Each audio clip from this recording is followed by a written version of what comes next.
కీర్తనలు 33 13, 14 వచనాలు చూసుకున్నాం.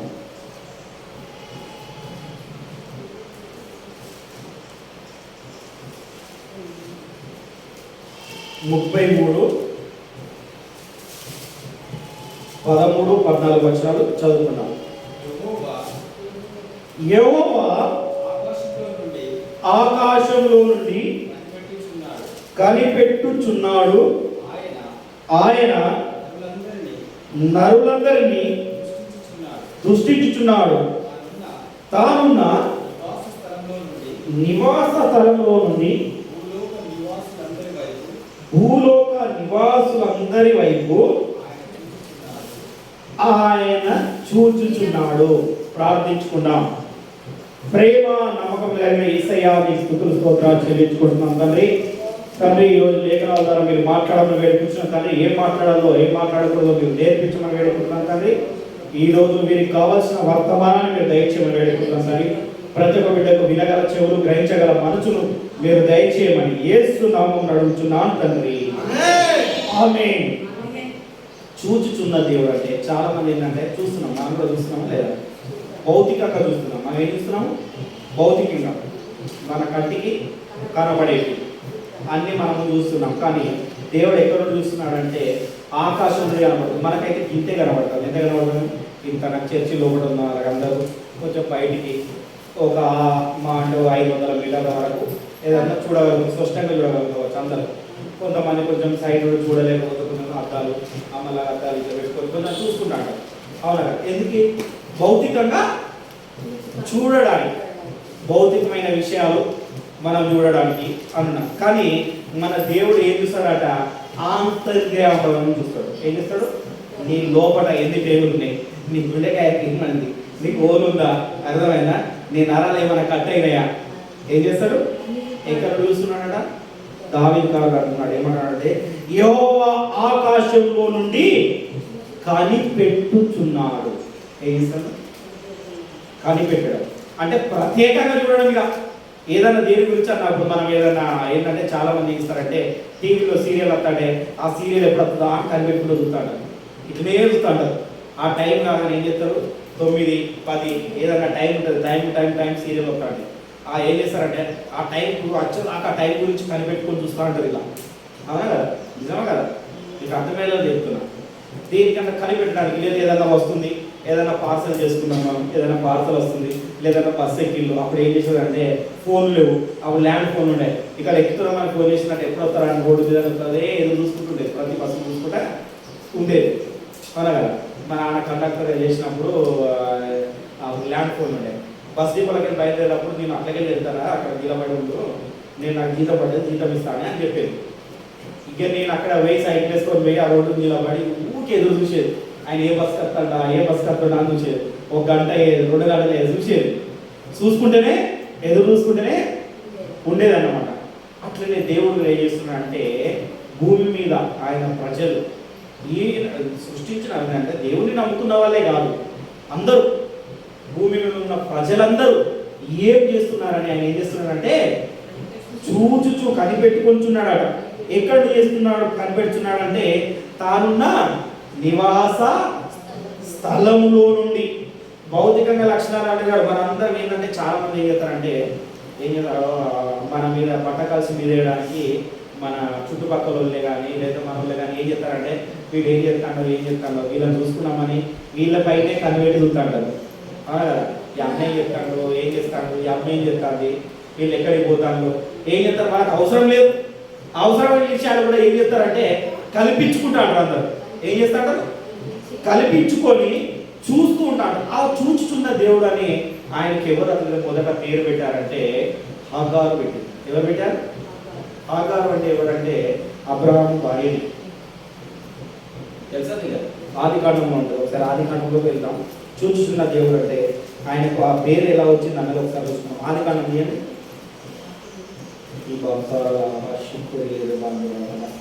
ఆదికాండం 16వ అధ్యాయం మొదటిగా ఉంటుంది. ఆదికాండం అంటే బైబుల్ మొదటిగా ఉంటుంది. 16, 13లో చూడండి ఒకసారి. 13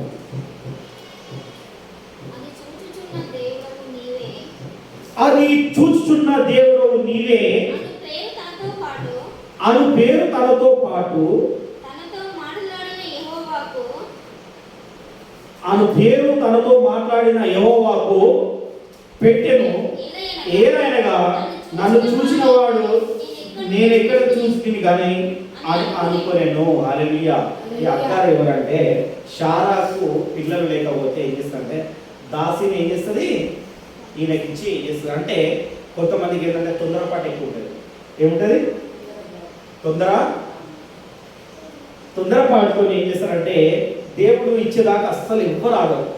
దేవుడు ఏదన్నా స్వస్థపరిచేదాకా కూడా కొంతమంది ఆగరు. పరిగెత్తుతున్నా అంటారు, అటు పరిగెత్తుతారు, ఇటు పరిగెత్తుతారు, ఇటు అటు అంతా ఏం చేస్తున్నాడు తిరుగుతూనే ఉంటారు. పక్షుల్లాగా ఏం చేస్తారు, పక్షులాగా ఎక్కడ స్వస్థత జరుగుతుంది, ఎక్కడ వాక్యం దొరుకుతుంది, ఎక్కడ ఏముంటుందో అని ఏం చేస్తుంటారు తిరుగుతూ ఉంటాడు. కానీ దేవుడు ఏం చేస్తున్నాడంటే చూచుచున్నాడు. ఆయన చూస్తూ ఉంటాడు నువ్వు ఎక్కడ స్థిరంగా పట్టుకొని ఉన్నావు అని. అంటే ఈమె ఏం చేస్తారంటే అగ్గారు ఏం చేస్తారంటే ఆమె గర్భవతి అయిందని తెలుసుకోగానే షారా ఏం చేస్తుందంటే వెళ్ళగొడుతుంది. ఏం చేస్తుంది వెళ్ళగొడుతుంది. ఎందుకంటే ఆమెనే చేసింది కానీ ఆమెకే కుళ్ళు వచ్చింది. ఏమొచ్చింది? చాలా మందికి ఏంటంటే కొద్దిమంది ఏం చేస్తారంటే ఎవరన్నా సహాయం చేసింది అనుకో, ఆ సహాయంతో ఎవరన్నా ముందుకు వెళ్ళి బాగా వెతుకుతుంటే వీళ్ళకి ఏమవుతుందంటే వీళ్ళలో నుండి అసూయ పెరుగుతుందంటే చాలా మంది. లేదు వాళ్ళు ఎవరికైనా నేను చేయబట్టే అన్న అసూయ ఎప్పుడైతే గర్వం అయితే వాళ్ళు వస్తుందో అప్పుడు ఏం చేస్తాడు దేవుడు కొట్టేది కొట్టాడు. కానీ ఇప్పుడు మనం అది మాట్లాడుకోవడం కానీ ఏంటంటే అయితే ఏం చేసినామంటే హగ్గారును వెళ్ళగొట్టగానే ఏం చేసింది ఇంట్లో నుండి వెళ్ళగొట్టేసింది. ఎందుకంటే వెళ్ళగొట్టగానే ఆమె ఏడ్చుకుంటూ వెళ్తూనే ఉండేది. వెళుతున్నప్పుడు ఏం చేస్తారంటే దేవదూతలు పంపిస్తారు. హల్లెలూయా.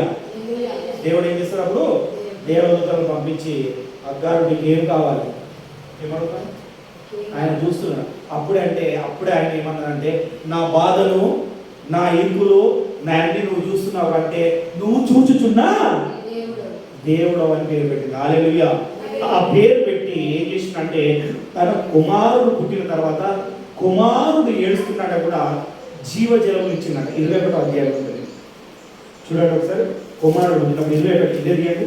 ఆదికాండం 21 17లో ఉంటుంది. ఒకసారి చూడండి 17-18 వచనాలు చూడండి.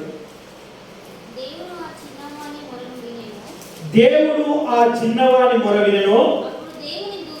అప్పుడు దేవుని దూత ఆకాశం నుండి ఆగారును పిలిచి ఆగారు నీకు ఏమి వచ్చినది, నువ్వు ఎందుకు బాధపడుతున్నావు? ఏమన్నాడు? మంచిగా వినాలి, వాక్యాన్ని మంచిగా వినాలి, స్పష్టంగా వినాలి. ఆగారు ఏడుస్తున్నాడు. మరి ఇరుకులతో ఆమె ఇబ్బందులతో అన్ని బాధలతో ఏం చేస్తుంది? ఏడుస్తుంది. ఆమె ఏడుస్తున్నా అంటే ఆమెతో పాటు వాళ్ళ కుమారుడు చిన్న పిల్లవాడు కూడా పుట్టినవాడు కూడా ఏం చేస్తున్నాడు? ఏడుస్తూ ఉన్నాడు. ఎందుకంటే వాడికి ఆహారం లేదు. మరి బయట అడవిలో ఎలవటిల్లు ఏమీ లేదు. అప్పుడు ఆమె అనుకుంటుంది కావచ్చు ఏమీ లేదు తండ్రి నా యందు అతిశయించడము నా అతిశయం నీవే ప్రభువాని ప్రార్థన చేస్తుందో ఏం చేసిందంటే అప్పుడు ఏం చేసిందంటే ఆకాశం నుండి చూశాడా లేదా? ఆకాశం నుండి చూసిందా భూమి నుండి చూసిందా? భూమి నుండి. అందుకే నేను ముందుగా స్పష్టంగా చెప్పిన భూమి నుండి చూస్తే మీకు కొంత దూరమే కనబడుతుంది. కనబడకపోతే ఏం చేస్తారు? కొంతమంది అద్దాలు పెట్టుకొని చూస్తారు, కొంతమంది ఏం చేస్తారు భయంకరంగా చూస్తున్నారు, 1 కిలోమీటర్ వరకు చూస్తున్నారు. కానీ అంతకంటే లోపల విషయాలు కానీ అంతర్యాలు కానీ మన లోపల ఉన్న ఏదైనా కానీ చూసేది ఎవరు? దేవుడు మాత్రమే.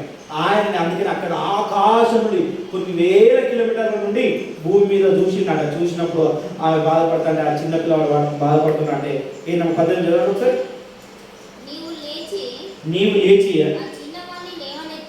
ఆ చిన్నవాడిని లేవనెత్తి నీ చేత పట్టుకొను వారిని గొప్ప జనముగా చేసేదానని. హల్లెలూయా.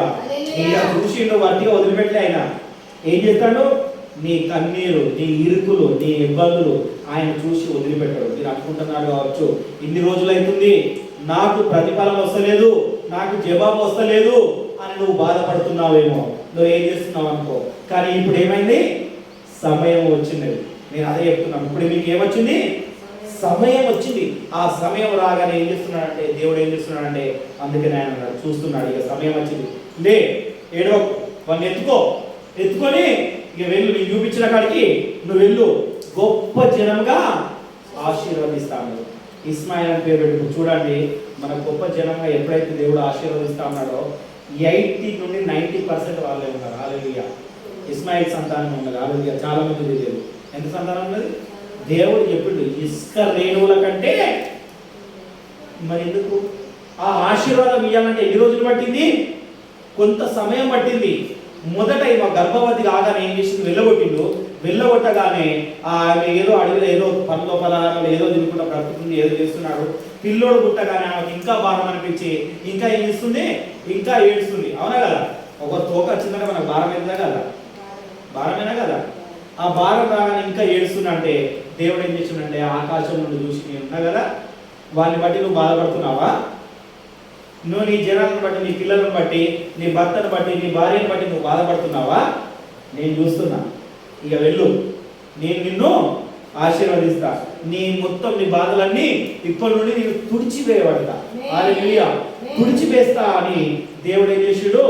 వాగ్దానం ఇచ్చాడు. ఆ వాగ్దానం ఇవ్వగానే ఆ హాగారు ఏమన్నదంటే చూచుచున్నా దేవుడు అని నామకరణం చేసేది. హల్లెలూయా. అవునా కదా? అప్పుడు చూసిన అందుకనే ఇజ్రాయేల్ కూడా నిర్గమకాండం 22 ఒకసారి చూడండి. నిర్గమకాండం 22 సారీ 2:22 సారీ 2:25 నిర్గమకాండం ఈ పక్కన ఉంటుంది. 2:25 ఆదికాండం పక్కన ఉంటుంది. 2:25 ఒక విషయం చూడండి. 2:25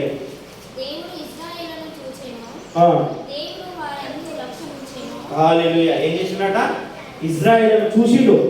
430 సంవత్సరాలు బానిసత్వంలో ఉన్నారు వాళ్ళు. ఏం చేసిండు? బానిసత్వంలో ఉంటే వాళ్ళని ఏం చేసిండు? వాళ్ళ బానిస వాళ్ళ బ్రతుకులను ఏం చేసిండు? అంతకుముందు మరి ఏం చేసిండు? ఇజ్రాయేలుకు దేవుడు వాగ్దానం చేసిండు. అవును కదా? పాలు తేనెలు ప్రవహించు దేశమునకు మేము తీసుకెళ్తానని ప్రమాణం చేసిండు. కానీ వాళ్ళు దేవుని మాట వినకపోవడం వల్ల ఏం చేసిందంటే వాళ్ళని శత్రువులకు అప్పచెప్పాడు. నేను చాలా మందికి అందుకంటాను, దేవుడు చేసే దాని మేలు గురించి మనం ఏం చేయాలా? వెయిట్ చేయాలి. తొందర పడడం వల్ల ఏం చేస్తాడంటే దేవుడు ఏం చేస్తాడు? సాతానుకు, మన శత్రువులకు అవకాశం ఇస్తాడు. శత్రువు బండ తీసి ఏం చేస్తారు? మీదెత్తారు. పడ్డోల మీద రాయిస్తాడు అంటారు. చూసినావా? ఆ సత్రంలో మనం ఉంటాం. ఎప్పుడు ఉంటాము? దేవుని మేలును గ్రహించకుండా ఆయన ఇచ్చే వరకు ఆగకుండా ఉండడం వల్ల, అలా ఉండడం వల్ల, తొందరపడడం వల్ల ఏం చేసిందంటే వాళ్ళను అప్పచెప్పగానే వాళ్ళ బాధ ఎదుగులు ఇబ్బందులు చూసి వాళ్ళ మీద కనికరం నుంచి ఏం చేసిందంట చూసిండు. వాళ్ళ నుండి మాట్లాడడానికి అప్పుడు ఏం చేస్తాడు? మోషేని ఎన్నుకున్నాడు. హల్లెలూయా. దేవుడు మీ బాధలు చూసి, మీ ఇరుకులు ఇబ్బందులు చూసి ఏం చేస్తాడంటే మీలో నుండి ఒక ప్రవక్తను ఎన్నుకుంటాడు. హల్లెలూయా. అప్పుడు మోషేను ఎన్నుకొని నడిపించుడు, పాలు తేనెలు ప్రవహించు అందరికీ ఇజ్రాయేల్ కాదు తెలుసు. ఇప్పుడు మనం అక్కడ కాదు చూస్తలే, కానీ దేవుడు ఆ రోజు మనం చూసుకునేది ఏంటంటే చూచుచున్న దేవుడు. అంటే చూసిండు. నీ ఎన్ని బాధలు ఉన్నా, నీకు ఎన్ని ఇబ్బందులు ఉన్నా, అందరు కొంతమంది ప్రార్థన చేస్తారంటారు. ఏమని చేస్తారంటే, ఓ ప్రభువా ఇందరు నీ చర్చి పోదానా, నాకు చూస్తలేవా నా బాధలు చూస్తలేవా, నాకే బాధలు రావాలన్నా అని చాలా మంది ప్రార్థన చేస్తారు. ఇలా ప్రార్థన చేసిందా లేదు? ఎవరన్నా చేసినా చేయలేదు, ఒప్పుకోవాలంటారు. చేసి ఉంటారు, చాలా మంది చేసి ఉంటారు, అలా చేసి ఉంటారు. కానీ దాంట్లో కూడా నేను ఒక విషయం చెప్తాను. నేను బైబిల్లో నుండి ఒక విషయం చెప్తానంటే, ప్రతిదానికి ఏ విధంగానైతే సమయం కలదని ఉన్నదో, కానీ సమయాన్ని సద్వినియోగం చేసుకున్నట్లో కూడా చాలా ప్రాముఖ్యత ఉన్నది. సమయం సద్వినియోగం చేసుకోవడం అంటే ఏంటంటే, నేను ఒక విషయం చెప్తాను. నేను ఒకటి లండన్లో జరిగిన ఒక విషయాన్ని చెప్తాను. లండన్లో ఉదయము 9 గంటలకు చర్చ్ అంటే 7 గంటలకు వచ్చి లైన్ పెడతారట. ఎన్ని గంటలకు వచ్చి పెడతారు? అంత పెద్ద సంఘం, అంత పెద్ద మంది వస్తారు, చాలా మంది వస్తారు. దాదాపు 8 లక్షల మంది వస్తారట సంఘానికి. ఎంతమంది? 8 లక్షల మంది. అయితే వాళ్ళు ఎన్ని గంటలకు వస్తారు? 7 గంటలకే వచ్చి కూర్చుంటారట. మరి 9 గంటలకు సంఘం అయితే 7 గంటలకు ఎందుకు వస్తారు? మళ్ళీ ఒక్కొక్కరు ఎట్లా వస్తారు అంటే పెద్ద పెద్ద బంధు, ఒక్కరు కూడా ఎవ్వరు తక్కువ ఉన్నారు. ఎందుకు అంటే వారు ఏం చేస్తున్నారు? దేవునికి సమయాన్ని కేటాయించడం. అంటే ఆ కేటాయింపు ఎక్కడ వస్తుందంటే దేవునికి లోబడితే. అన్నీ తెలుసు, నాకు అన్నీ తెలుసు అనుకున్నప్పుడు ఏం చేస్తామంటే మనలో ఏమొస్తుంది? అన్నీ తెలుసు అనుకున్నప్పుడు ఏమవుతుంది అంటే మనం అట్లనే ఉంటాం. నీకు తెలుసు తెలియదని కాదు, ఇంకా బైబిల్ గురించి తెలుసుకుంటూనే ఉండాలి. అన్ని విషయాలు తెలుసుకుని ఎంత అంటే సముద్రం లోతైనా నువ్వు కనుగొంటావు, కానీ బైబిల్లోని లోతు మాత్రం నీకు బయలుపరచబడదు. హల్లెలూయా. అందరికీ చెప్తున్నాడు ఏమనంటే బైబిల్ గురించి అంట అందరికీ జ్ఞానం ఏర్పాటు చేయబడదు. ఎందుకంటే ఒకటి ఉంటుంది, ఏముంటుందంటే మలాఖీలో ఒక మాట ఉంటుంది ఏంటంటే, ఇప్పుడు చూడాలి చదవనవసరం లేదు, 4వ అధ్యాయంలో ఒక మాట ఉంటుంది ఏంటంటే భూమి ఎలా నాశనం అవుతుంది అన్నది మలాఖీలో ఒక్క అధ్యాయంలో రాసిపోతుంది. భూమి లేదంటే వస్తుంది అన్నది చాలామంది తెలియదు. మలాఖీ గురించి నేను ఒకసారి నేను చెప్తా, ఎప్పుడన్నా అవకాశం ఉన్నప్పుడు మనకు చెప్తుంటాను. కానీ అయితే దేవుడు ఏం చేసిండంటే వాళ్ళ బానిసత్వాన్ని చూసిండు, వాళ్ళ మొరను కూడా విన్నాడు. విని ఏం చేసిండు, మోషేను పంపించిండు. మోషేను పంపించి వాళ్ళని అక్కడ నుండి తప్పించాడు. అదే ఎందుకు తప్పించిండు అంటే నీ కన్నీరు నీ బాధ ఎవరు చూడాలా, దేవుడు చూడాలి, మనుషులు చూడకూడదు. మనుషులు చూస్తే వ్యర్థము. ఎప్పుడైనా గుర్తుపెట్టుకోండి, దేవుణ్ణి చాలామంది ఏం చేస్తారంటే నిందలు వేయడానికే చాలా అవకాశం ఇస్తారు. చాలామంది దేవుని మీదనే ప్రతీది పడేస్తున్నాడు, కానీ దేవుని మీద మనం ఎప్పుడు ఏది పడేయకూడదు. ఎందుకంటే ఏ సమయానికి ఏది నీకు ఇవ్వాలో ఆయన తెలుసు, టైం తెలుసు. శారాకు దేవుడు వాగ్దానం చేసిండు, అబ్రాహాం చేసిండు, ఏం చేసిండు, నీకు కుమారుని ఇస్తా, నేను ఆశీర్వదిస్తా అని ఇచ్చిండు. కానీ ఏం చేసింది, తొందరపాటు ఏం చేసింది, హాగారును ఇచ్చి పెళ్లి చేసింది. తొందరపాటు చేసి మళ్ళీ ఏం చేసింది, అసూయతోని ఆమెను ఎల్లగొట్టగానే ఆ విషయాన్ని దేవుడు చూస్తలేడా? ఎందుకు మరి దేవుడు అబ్రహాంకి ఏం చెప్పిండు, మొదట వాగ్దానం చేసిండు. మొదట ఏం చేసిండు, వాగ్దానం చేసిండు. అందుకనే ఇస్సాకు కంటే మొదట వాగ్దానం చేసిన వాగ్దాన పుత్రుడు ఇస్మాయిల్. హల్లెలూయా. మొదట ఎవరు చాలా మంది తెలియదు, అయ్యో ఇజ్రాయేలు బాగా ఆశీర్వదించబడ్డారు కదా అంటే ఇజ్రాయేల్ కాదు ఆశీర్వదించబడింది. మొదట ఆశీర్వదించబడింది ఎవరు, ఇస్మాయిల్. ఎందుకంటే ఆయన మొదటి మాట అద్భుతం ఎవరు పొందుకున్నాడు, ఇస్మాయిల్ పొందుకున్నాడు. ఆ పొందుకోవడానికి కారణం ఎవరంటే శారా. హల్లెలూయా. ఆ శారా పుట్టిన కొడుకు పొందుకోవాల్సింది ఆ ఆశీర్వాదము, కానీ ఆయన కూడా మళ్ళీ వదిలిపెట్టలేదు. ఏం చేసాడు, ఇసాకును కూడా ఆశీర్వదించాడు. ఏ విధంగా ఇసాకును ఆశీర్వదించాడు అన్నది నేను చివరిలో చెప్తా.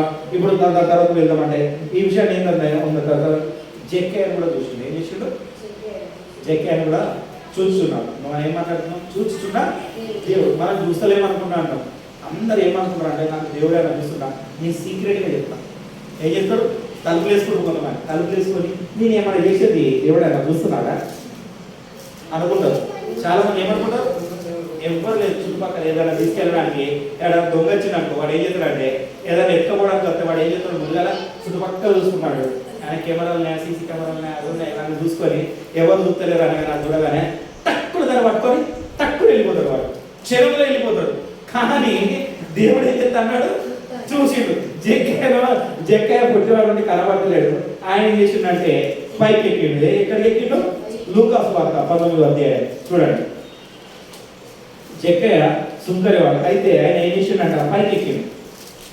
ఒక్కసారి చూడండి 19:5 చూడండి. జెక్కయ్య ఏ విధంగా వచ్చిందో చూద్దాం. ఏమెత్తిందట,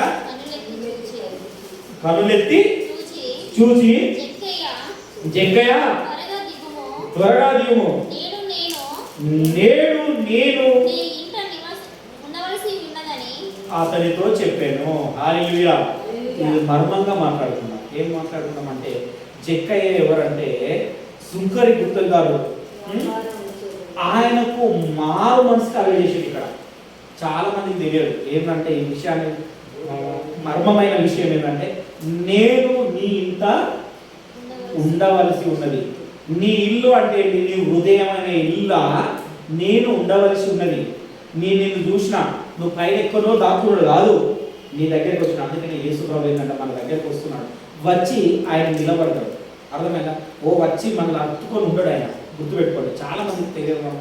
ఆయన మన ముందు వచ్చి నువ్వు ఎప్పుడు పిలుస్తావా అని చూస్తాడు. ప్రకటన అందుకే అంటున్నా ఒక మాట చెప్పిన 3 బాగా, నేను తలుపు వద్ద నిల్చుండి తట్టుచున్నాను, ఎవడైనా నా స్వరం వినిన ఎడల నేను వానితో భోజనం చేస్తా, వానితో ఉంటాను. దేవుడు వచ్చి నిలబడి పడుతున్నప్పుడు నేను ఎగ్జాంపుల్ వచ్చినాను, బయట పోతున్నాను, రోడ్డు మీద పోతున్నాను, నువ్వు పిలిచేస్తా కదా, నువ్వు పిలవకుండా నీ లోపల అన్ని ఇంటికి వస్తున్నా. చెప్పకుండా చేయకుండా అయితే ఎవరు రారు. ఎవరో కూడా మూర్ఖులు వస్తారు అట్లాంటివి. కానీ దేవుడు కూడా ఏం చేస్తున్నాడంటే నీ దగ్గర వచ్చి నిల్చొని నీ ముందట ఎదురుగా చూస్తున్నాడు. ఏం చెప్తున్నాడు? చూస్తున్నాడు. నీకు మారు మనసు కలిగించాలి, నీకు రక్షణ కలిగించాలి, ఆయన ఆత్మను నీలో పెట్టాలి, నీతో కలిసి ఉండాలి. నువ్వు భోజనం చేస్తే ఆయన కూడా భోజనం చేయాలా, నువ్వు కొత్త బట్టలు వేసుకుంటే నేను కూడా కొత్త బట్టలు వేసుకోవాలా, నువ్వు నడిస్తే నీతో నడవాలా అని ఏం చేస్తాడు? ఆయన నీ ముందు వచ్చి నిల్చున్నాడు. కానీ అప్పుడు నీ హృదయమైన తలుపును ఎప్పుడైతే నువ్వు తీస్తావో అప్పుడు నీ లోపల ఉంటాడు. హల్లెలూయా. జక్కయ్యకు ఆ మాట వినగానే ఒకటేసారి ఆయన చూసి కళ్ళెత్తి పైకి చూసి జక్కయ్య త్వరగా దిగిరా అనగానే ఏం చేసిండు? మారు మనసు పొందిండు. హల్లెలూయా, హల్లెలూయా. అర్థమవుతుందా? అందరు సైలెంట్గా ఉన్నారు, నిదానంగా చెప్తున్నాను, సైలెంట్గా ఉన్నారు. అర్థమవుతుంది కదా? హల్లెలూయా, హల్లెలూయా. అదే విధంగా అనమాట. అంటే యేసు ప్రభు ప్రతి విషయాన్ని ప్రతి దాన్ని చూస్తుంటాడు. మనం చూస్తలేము అనుకొని రహస్యం ఎవరు చూస్తున్నారులే, ఏం తెలుసులే, ఎవరు చూస్తారు, నన్ను ఎవరు చూస్తారు, నేను ఇక్కడికే వెళ్తాను కదా, ఎక్కడికే వెళ్తాను కదా, చీఫోనే మాట్లాడుతున్నా కదా, ఏవో ఒక్కరోజు రాకపోతే ఏమైతుందో నాకు ఏమన్నా అవుతుందా? ఒక్కరోజు అయిపోతా సేపే కదా, పోకపోతే దీన్ని నెక్స్ట్ వారం కూడా అంపి. కానీ ఆయన ఎక్కడ చూస్తాడు కదా, నువ్వు ఏం చేస్తున్నావు, ఏం మాట్లాడుతున్నావు, నీ హృదయ రహస్యాలు ఎరిగినవాడు. ఎందుకు ఆయన నీ హృదయ రహస్యాలు ఎరిగినవాడు అంటే ఆయన పోలిక చొప్పున నిన్ను సృష్టించాడు. హల్లెలూయా. ఏం చేసాడు? ఆయన పోలిక చొప్పునే నిన్ను సృష్టించాడు కాబట్టి నీ విషయాలు తెలుసు. కొంతమందికి ఒక చిన్న ఎగ్జాంపుల్ చెప్తా. కొంతమందికి మంచి అండర్స్టాండింగ్ ఉంటుంది, భార్య భర్తకి ఏముంటుంది, మంచి అండర్స్టాండింగ్ ఉంటుంది. మా భార్యకి ఏది కావాలో ఇష్టమో తెలుస్తుంది, మా భర్తకి ఏది వంటలో ఏదో తెలుసు అని ఏం చేస్తారు? ఆయన కష్టపడినప్పుడు బాగా కష్టపడినప్పుడు ఏం చేస్తారు? మంచి వంట చేసి పెట్టాలని చూస్తాడు. అవునా కదా? కొన్ని విషయాలు తెలుసు, పూర్తి విషయాలు తెలియకుండా కానీ వాళ్ళు ఎంత దాంపత్యం ఉన్నా కానీ కొన్ని విషయాలు ఏం తెలుస్తుంది? మంచి విషయాలు అంటే కొన్ని విషయాలు తెలుసు. కేవలం మనుషులకే కొన్ని విషయాలు వాళ్ళ అభిరుచులు ఏమిటో నీకు తెలిసినప్పుడు పరలోకమైన తండ్రి, నేను సృజించిన తండ్రికి ఎన్ని విషయాలు తెలుసు నీ గురించి? అర్థమవుతుందా? నీ కాన్సెప్ట్ అర్థం చేసుకోవడానికి నేను చెప్తున్నా. అర్థమవుతుందా? అందుకని ఆయన చూస్తున్నప్పుడు ఆయన కను దృష్టి నుండి ఎవ్వరూ దూరం కాదు, ఎవరు దూరం కాదు. ఆయన కను దృష్టి అంత గొప్ప కను దృష్టి ఉంటుంది. అవునా కదా? అందుకనే మనం ఏం చేసుకోవాలంటే ఒక విషయం బైబిల్లో ఉంటుంది. వ్యభిచారంతో పట్టబడిన ఒక స్త్రీ ఉంటుంది. ఆ లేఖనాలు చూసుకున్న యోహాను సువార్త 8:1 చూడండి. అది మీరు ఇంటికి వెళ్ళినా చూడండి. ఆ స్త్రీని పట్టబడితే ఏం చేస్తారంటే యేసు ప్రభువును శోధించడానికి మోషే ధర్మశాస్త్రంలో వ్యభిచారంతో పట్టబడిన స్త్రీని రాళ్లతో కొట్టి చంపాల. మరి నువ్వేం చెప్తావు బోధకుడా? నువ్వేం చెప్తావు? అర్థమవుతుందా? యేసు ప్రభు మానవ రూపంగా వచ్చినప్పుడు శాస్త్రులు పరిచయం ఆయన ఏం చేస్తానంటే వేరెత్తి చూపిస్తున్నారు. అప్పుడు ఆయన వారితో మౌనంగా ఉన్నాడంట, ఏం మాట్లాడలే. ఏం చేసాడు? ఒకసారి కొన్ని విషయంలో ఎవరన్నా మనల్ని ఏమన్నా కానీ మన మౌనమే అంగీకారం అనుకోవాలి. మనకు ఎప్పుడైతే మౌనంగా ఉంటాడో అప్పుడు దేవుని కార్యములు ఆయన చేసుకుంటూ వెళ్తూనే ఉంటాడు. ఏమనుకుంటా నేల మీద కూర్చొని ఆయన ఏదో రాస్తున్నాడు. ఏం చేస్తున్నాడు? ఏదో ఒకటి రాస్తుంటా అంటే ఎవరైతే ఆ రాతను చూశారో వారి పాపములు కనబడుతున్నాయి. హల్లెలూయా. అక్కడ ఒక 10 మంది ఉన్నారు అనుకో, 10 మందికి సపరేట్గా రాయలే ఆయన. అర్థం చేసుకోండి, ఒకటే రాత రాస్తున్నాడు. ఆ రాస్తుంటా అంటే వారి కలి దృష్టి వాళ్ళు ఏం చేసినట్ట, ఈయనేమో రాస్తున్నాడు అని అక్కడ చూడగానే వారి పాపం కనబడిందట. హల్లెలూయా. ఆ పాపం కనబడిన వాళ్ళు ఏం చేసిళ్ళు? పరుగు. ఎందుకు పరుగు అంటే ఆయన ఎవరు చూస్తున్నా దేవుడు, ఆయన చూస్తున్నాడు. నీవు ఎలాంటి బాధలో ఉన్నావు, ఎలాంటి ఇరుకులో ఉన్నావు ఆ చూడగానే ఏం చేసిందంటే ఆమె కూడా అప్పుడే రక్షణ కలిగించిండు. ఎవరు నిన్నేమనలేదు, నేను కూడా ఏమన్నా ఇక మీదట పాపము చేయకు. హల్లెలూయా. చేయకు అని ఆమె ఏం చేసిందంటే క్షమించి ఆశీర్వదించుడు. కనుక దేవుడు కూడా మనకి ఈరోజు ఏం చెప్తున్నాడంటే మనం చూస్తలేము అనుకుంటే రహస్యంగా దేవుడికి విరుద్ధమైన పనులు అయితే మనం అయితే ఏమైతే చేస్తున్నామో తెలిసి చేస్తారు, కొంతమంది తెలియక చేస్తారు, కొంతమంది నిర్లక్ష్యంతో చేస్తారు. ఏం చేస్తారు? నిర్లక్ష్య ధోరణిలో నడుచుకుంటా ఉంటారు. దేవుని విషయంలో నువ్వు ఎప్పుడైతే నిర్లక్ష్య ధోరణిలో ఉంటావో నీ ఆశీర్వాదము వేరే వారికి వెళ్ళిపోతుంది. దానికే రుజువు. అందుకని మొదటే చూపించినాను. ఎందుకు దానికే రుజువు? నేను లాస్ట్లో చూపిస్తాను. ఎందుకంటే ఏం చూపిస్తానంటే ఆదికాండం 22:4 ఇస్సాకును బలియాగు తీసుకెళ్తారు. మీరు ఇంటికి వెళ్ళాక చదువుకొని ఒక మాట చెప్తారంటే అంతకంటే ముందు ఈ విషయం ఎక్కడ తెలుసుకోవాలంటే ప్రకటన, ఒక లాస్ట్గా ఒక విషయం చెప్తాం.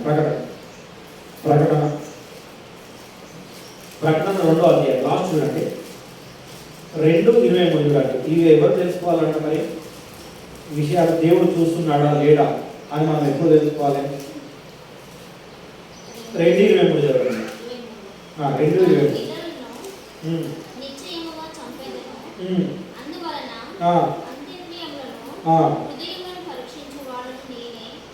హృదయములను పరీక్షించువాడు నేనే, నేను అని సంఘములు తెలుసుకోవాలి. ఎవరు తెలుసుకోవాలంట? సంఘం తెలుసుకోవాలి. ఆంతర్యములు అంటే నీ హృదయం లోపల ఏమున్నది, నీ హృదయంలో ఏమున్నది అన్నది అది చూసేది నేనే అని ఎవరు తెలుసుకోవాలా? సంఘం తెలుసుకోవాలా. సంఘంలో చాలా మంది భయం లేకుండా ఉంటారు. ఏం లేకుండా ఉంటారు? సంఘములు. ఎందుకంటే చాలా తెలుసు వాళ్ళకి బైబిల్ గురించి. ఏంటంటే ఒక 20 ఏళ్ళ నుండి 30 ఏళ్ళ నుండి వస్తున్నారు, కానీ నాకు బైబిల్ మొత్తం తెలుసు, నాకు దేవుడు అంటే తెలుసు, అన్ని తెలుసు అనుకుంటారు. ఆయన క్షమిస్తాడు క్షమిస్తాడు క్షమిస్తాడు అని అనుకుంటాడు. కానీ ఇక్కడ ఏంటంటే అంతగానే ఉంటుందా, వాళ్ళ పిల్లలు నిశ్చయంగా సత్యతారు. గుర్తుపెట్టుకోండి. ఎక్కడ కొడుతున్నాడు దెబ్బ అంటే దేవుడు వంశాన్ని కొడుతున్నాడు. ఎక్కడ కొడుతున్నాడు అర్థం చేసుకోండి. ప్రకటన లాస్ట్కు నెరవేర్చబడేది ఇది అన్నమాట. ప్రకటనే బైబిల్ మొత్తంలో నెరవేర్చబడేది ప్రకటనే. ఆయన కొట్టే దెబ్బ మనం తట్టుకోలేము, అవునా కదా? ఆయన హృదయాలను ఏం చెప్తారంటే, హృదయం మాట ఇర్మియాలో ఒక మాట ఉంటుంది చూద్దాం. హృదయం ఏంటంటే మోసకరమైన. ఇర్మియా 17:9 నుండి చదవండి. 642 పేజీ నెంబర్. హృదయాలు ఎలాంటివి చూడాలి. ఎన్ని చెప్పినా మనం మారము. చాలా మంది హృదయాలు ఎన్ని చెప్పినా మారము.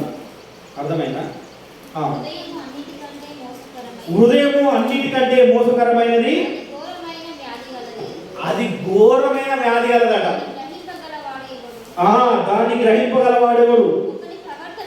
ఒకరి ప్రవర్తన బట్టి వారి క్రియల ఫలము చొప్పున ప్రతీకారం చేయుటకు యెహోవా అను నేను హృదయమును పరిశోధించువాడను, ఆంతరేంద్రియములను పరిశోధించువాడను. హల్లెలూయా. ఏం పరిశోధిస్తున్నాడ? హృదయమును ఆంతరేంద్రియములు. అంటే నీ లోపల కొంతమంది అంటారు కదా, నువ్వు ఆవలిస్తే నీ చెవి లెక్క పెడతా అంటారు. విన్నారు ఎలా ఈ మాట? అన్నప్పుడు ఏదో వాడి గురించి తెలిసినట్టుగా ఈ మాట వాడుతుంటా అంటారు, అవునా కదా? కానీ యేసు ప్రభు ఏం చేస్తారట? వాళ్ళ ఆంతర్యములను, వాళ్ళ హృదయములను ఆంతర్యం నుంచి ఆయన పరిశోధించువాడు. కనుక మనం ఏం చేయాలి? సంఘంలో మనం తెలుసుకోవాలి. ఈ విషయాలను ఎక్కడ తెలుస్తాయి? సంఘంలో తెలుస్తాయి. సంఘం రావడం తెలుస్తుందా? ప్రకటన అందుకే చెప్తున్నాను, సంఘంలో తెలుసుకోవాలి. ఈ సంఘంలో తెలుసుకోవాలి. కనుక ఆశీర్వాదం. అందుకనే ఇస్మాయిల్ ఏం చేసిండు అంటే, ఈ షారా చేసిన తొందరపాటు వల్ల ఏం చేసిండు? ఇస్మాయిల్ పొందుకున్నాడు ఆశీర్వాదాన్ని. రెండో ఆశీర్వాదము ఈసాకు పొందుకున్నాడు.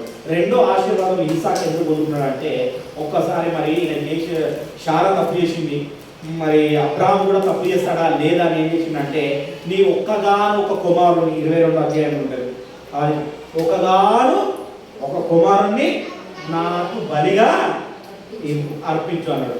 ఎప్పుడైతే ఆ బలిగా అర్పించన్నాడో, ఆ బలి అర్పణకి ఎప్పుడైతే సిద్ధపడి ఎప్పుడైతే వెళ్ళిన్నాడో, అప్పుడు ఏమన్నాడంటే ఈసాకు అంటాడు, కట్టెలు ఉన్నాయి అన్నీ ఉన్నాయి కానీ బలి అవడానికి ఏమున్నది? ఏం లేదన్నప్పుడు ఆయన అబ్రాహాము కూడా ఒక మాట అంటాడు, చూచుచున్నా దేవుడు ఉన్నాడు. అంతా యెహోవా ఈరే అంటాడు. యెహోవా ఈరే అనగా చూచుచున్న దేవుడు అన్నాడు. యెహోవా ఈరే అని అక్కడ మాట వాడతాడు. ఆయన అనగానే అబ్రాహాము అంటాడు యెహోవా ఈరే అనగానే ఆయన కొడుకు ఏమర్థం కదా అంటే, ఈ కొడుకు ఏమన్నా ఒకవేళ పరిపోతాడు, ఏమన్నా కళ్ళ గంట కట్టి, కాళ్ళు కట్టి, చేతులు కట్టి బలిపీఠ మీద పెట్టాడు. బలిపీఠ మీద పెట్టి ఎప్పుడైతే కత్తి ఎత్తాడో అప్పుడు దేవదూత చాపి ఒక గొర్రెపిల్లని చూపిస్తాడు. హల్లెలూయా. దాని అర్థం ఏంటంటే, అప్పుడు చెప్తాడంటే దేవుడు ఏం చేస్తాడంటే, నువ్వు ఈ విషయంలో ఇప్పుడు కూడా ఖచ్చితంగా ఉన్నావు కాబట్టి, అప్పుడు నువ్వు తప్పినవు, నీ భార్య వల్ల నువ్వు తప్పినవు, ఆకారం చేసుకున్నావు, అది తప్పినవు కాబట్టి ఇప్పుడు రెండోసారి యేసు ప్రభు దగ్గర అవకాశం అనమాట, రెండో అవకాశం ఇచ్చినప్పుడు కరెక్ట్గా ఇది ఎప్పుడైతున్నావు, ఇప్పుడు నిన్ను ఆశీర్వదిస్తా. హల్లెలూయా. అప్పుడు ఆయన కూడా మాట ఇచ్చాడు, ఇసుక లేని వాళ్ళే ఆశీర్వదిస్తా. హల్లెలూయా. అది రెండో ఆశీర్వాదం అన్నమాట. ఏం ఆశీర్వాదం? అది రెండో ఆశీర్వాదం. రెండో ఆశీర్వాదం పొందుకున్నాడు. చాలా మంది ఏం చేస్తారంటే రెండోది మూడో ఆశీర్వాదం పొందుకోవాలని చూస్తారు, కానీ మొదటి ఆశీర్వాదానికి మనము ముందట్టు ఉండాలి. ఏం చేయాలా? అందుకని కీర్తనకారుడు ఏమన్నాడు? ఒకసారి ఎక్కడ నుండి చూస్తున్నాడంటే ఒకసారి మరోసారి చూద్దాం. 33:13 ఏమున్నది చూసి ముగించుకున్నాం. చూడండి 33:13 ఒకసారి చూడండి. యెహోవా ఆకాశంలో నుండి కనిపెట్టుచున్నాడు. ఆయన నరులందరిని, ఒక్కరిని కాదు, ఇద్దరిని కాదు, ఒక పేరు పేరు వాళ్ళనే కాదు, నరులందరినీ సృష్టించిండు. ఆయన ఏ విధంగా అయితే సృష్టించిండో ఆ విధంగా చూస్తున్నాడు. అందుకనే మనం దేవుని కనుదృష్టి నుండి మనం ఎప్పుడు దూరం కాదు. ఆయన చూచుచున్నవాడు చూసుకునేవాడు. హల్లెలూయా. అర్థమవుతుందా? చూచుచున్నాడు, చూసుకున్నాడు. ఎవరి విషయంలో? అబ్రహాం విషయంలోనే ఏం చేసిండు? శారా విషయంలో, హాగార్ విషయంలో చూసిండు. ఇసాక్ విషయంలో చూచుకున్నాడు. అర్థమైందా? బలి అర్పణ తప్పించి ఒక గొర్రెపిల్లని ఇచ్చిండు. అక్కడ ఏమన్నాడు? చూచుకున్నాడు. నీ బాధ, నీ ఇరుకులు, ఇబ్బందులన్నీ ఆయన చూస్తున్నాడు. ఆయన ఇప్పటి నుండి ఆయన ఏం చేసుకున్నాడు? చూచుకుంటాడు. కనుక నువ్వు ఆయనకు ఎంత నమ్మకంగా ఉన్నాడని తనలో తను ఒక్కసారి మనం పరీక్షించుకున్నాం. అందరం మోకరించండి, ప్రార్థిస్తాం. ఒక్కసారి మీరు పరీక్షించుకోండి. ఆయన చూస్తున్న దేవుడు. ఆయన చూడడం ఒకటే కాదు, ఆయన ఏ విషయాన్నైనా చూచుకునే దేవుడు. కనుక నువ్వు ఒకసారి ఆయన విషయంలో ఏ విధంగా ఉన్నావు, ఆయనకు ఏ విధంగా నడుచుకుంటున్నావు, ఆయనకు సమయాన్ని ఇస్తున్నావా, సమయానుకూలంగా ఆయన యుద్ధకు నువ్వు వస్తున్నావా, సమయాన్ని నువ్వు పాటిస్తున్నావా, ఈ వారం కాకపోతే ఇంకో వారం అనుకుంటున్నావా, ఏ విధంగా